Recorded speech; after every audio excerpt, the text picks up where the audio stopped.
मित्रों, सृष्टि की गति को आगे बढ़ाने के लिए हर एक मनुष्य विषय भोग करता है, लेकिन वो कहते हैं ना कि हर एक चीज की सीमा होती है और आवश्यकता से ज्यादा कोई भी चीज आपको सिर्फ विनाश की ओर ही लेकर जा सकती है। यही चीज हुई अमरावती के राजा ययाति के साथ। इतिहास का एक और रोचक किरदार, जिसकी कभी ना खत्म होने वाली विषय भोग की अभिलाषा उसे ले डूबी। तो आइए जानते हैं क्या था ययाति की इस अतृप्ति का कारण और उसका अंजाम क्या रहा। तो नमस्कार मित्रों, और स्वागत है आपका द डिवाइन टेल्स पर एक बार फिर। मित्रों, ये बात महाभारत काल की है, जब अमरावती नगरी में चंद्रवंशीय राजा ययाति राज करता था। स्वभाव से ययाति भोग विलास प्रवृत्ति का था। अपनी पत्नी देवयानी को गर्भवती करने के बाद वो अपना समय बड़ी ही कठिनाई से गुजार पा रहा था। ऐसे में एक दिन उसकी दृष्टि देवयानी की दासी शर्मिष्ठा पर पड़ी। शर्मिष्ठा कहने को तो एक दासी थी, लेकिन असल में वो भी एक राजकुमारी थी, जो अपने पिता द्वारा किए गए वचन के कारण अपनी सखी देवयानी की दासी की हैसियत से महल के बाहर एक कुटिया बनाकर रहती। एक दिन उचित अवसर देख ययाति उसकी कुटिया में पहुंच गया और देखे तो शर्मिष्ठा भी कम नहीं थी। मन ही मन बदले की भावना को दबाए राजा की इस इच्छा को उसने पूरा कर दिया। ये पहली बार था जब ययाति ने अपनी पत्नी के भरोसे को तोड़ा था, लेकिन यह सिलसिला यही नहीं थमा। ययाति लगातार 3 वर्षों तक शर्मिष्ठा के साथ विषय भोग करता रहा, जिस दौरान उसने शर्मिष्ठा को 3 बार गर्भवती भी किया। फिर एक दिन रानी को इसकी भनक लगी और उसने क्रोधित होकर ये सारी बातें अपने पिता दैत्य गुरु शुक्राचार्य को बताई। फिर क्या था, दैत्य गुरु ने क्रोध में आकर ययाति को शुक्रहीन अर्थात वृद्ध होने का श्राप दे दिया, जिसके असर से ययाति देखते ही देखते बूढ़ा हो गया। उसके शरीर में अब विषय भोग करने की शक्ति नहीं बची, लेकिन फिर भी उसका मन ये स्वीकार करने को तैयार नहीं था। और जैसे ही कोई स्त्री उसके निकट आती, उसकी काम वासना प्रबल हो उठती, लेकिन शक्ति न होने के कारण वो वहीं हार मानकर बैठ जाता। इस प्रकार धीरे धीरे समय बीतता गया और ययाति मृत्यु के निकट पहुंच गया। ऐसी ही एक रात, जब ययाति काम वासना की अतृप्ति से परेशान विश्राम करने की कोशिश कर रहा था, उसके सपने में यमराज दिखे और बोले, ययाति अब तुम्हारे जाने का समय आ गया है। ऐसा दुस्वप्न देख ययाति विचलित हो गया और अगली सुबह उठते ही अपने ससुर से अपने खोए हुए यौवन और जीवन की भीख मांगने के लिए वो गुरु शुक्राचार्य के पास पहुंच गया।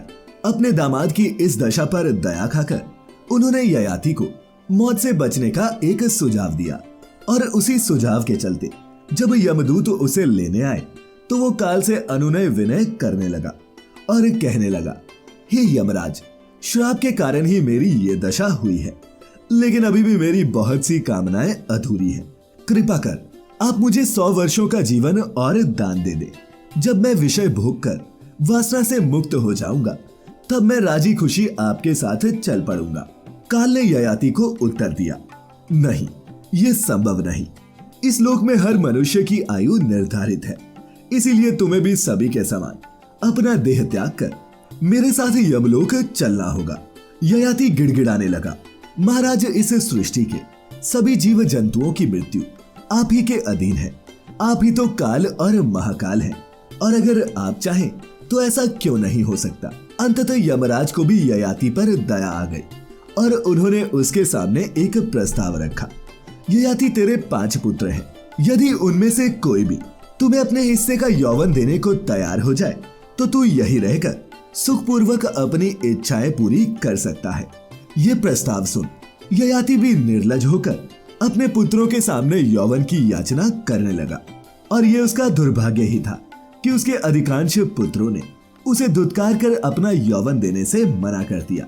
लेकिन फिर अंत में दासी शर्मिष्ठा से उत्पन्न हुए सबसे छोटे पुत्र पुरु अपने पिता की इस दुर्दशा को देखकर अपना यौवन देने के लिए तैयार हो गया।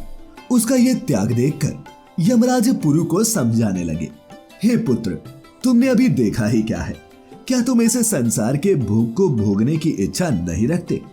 पुरु ने उत्तर दिया, यमराज, सांसारिक भोगों की अधिक आसक्ति ठीक नहीं, और मैं अपने पिता की ये दशा देखकर ये अंदाजा लगा सकता हूँ कि अगर मैं भी इन आसक्तियों से आसक्त हो गया तो कल मेरी भी यही दशा होगी। पुरु की इस दूरदर्शिता का सम्मान करते हुए यमराज ने उसका यौवन ययाति को लौटा दिया। पुत्र से प्राप्त यौवन से ययाति एक बार फिर अपनी अंधाधुंध काम वासना को पूरा करने में लग गया और कब इन सब में 100 वर्ष बीत गए उसे पता ही नहीं चला।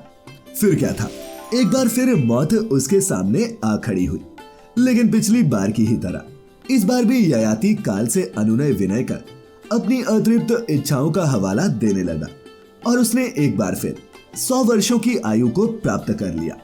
ये 100 वर्ष भी ऐसे ही बीत गए और इस तरह करते करते मौत उसके सामने 9 बार आई, लेकिन उसे हर बार जीवनदान मिलता रहा। अंततः जब 1000 वर्षों तक भोग विलास करने के बाद भी उसे काम वासना से तृप्ति नहीं मिली, तब उसने पहली बार यमराज के सामने अपनी व्यथा को कह सुनाया। हे राजन, भोगों को मैंने नहीं बल्कि भोगों ने ही मुझे भोग लिया।